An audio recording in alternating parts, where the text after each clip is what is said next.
चलित वर्ष प्रबल वर्षा होगा द्वारा मालकानगिरी जिला संपूर्ण जलमग्न हो जाता जहाद्वारा कि सिटी शह शह लोकंर चाष जमी नष्ट होता एवं फसल नष्ट होता। गत विधानसभा मु माननीय मंत्री को अनुरोध करी जे जो मानकर फसल नष्ट होती चाष जमी नष्ट होती से सठिक भाव में तदंत करी तार क्षतिपूरण देवाई तदंत भी है महोदया किंतु समुद्र रे काऊ हगिला भाया समस्त को छिंची देले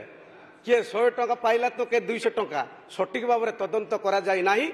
एवं मोर गोटे अनुरोध ताकू पुनर्बार सठिक भाव में तदंत करा जाय सेमानकु संपूर्ण परिमाण रे क्षतिपूरण देवार व्यवस्था करा जाऊ। नंबर 2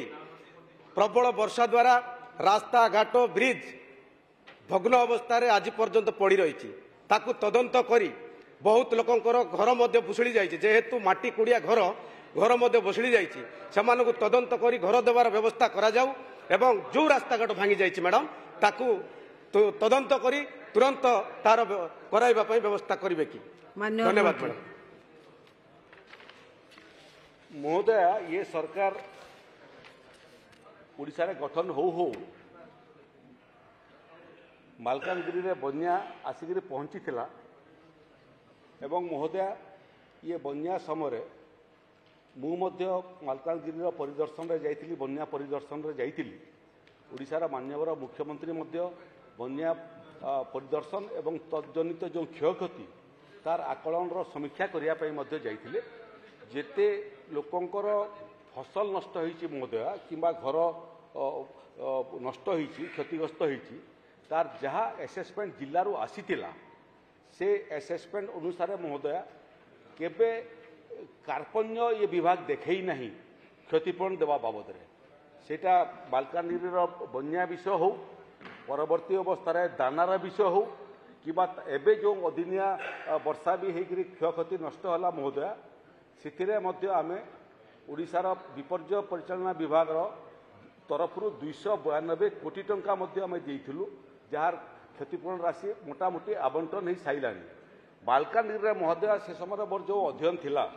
एवं जो अधिकारी माने मान मु ए बाबद जानापी चेष्टा करी गुड़िए रास्ता अच्छी जोटा मालकानगिरी लो लाइन एरिया थिबा कारणरू बहुत समय टिके पानी हेले रास्ताटा कटअफ हो जाए एवं थरे रास्ता कटअफ हो गले रिलीफ सामग्री पहुँचबार विलंब हुए एवं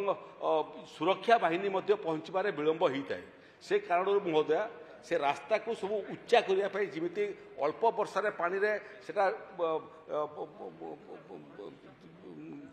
प्रभावित हम नहीं यातायात बाधाग्रस्त हम नहीं से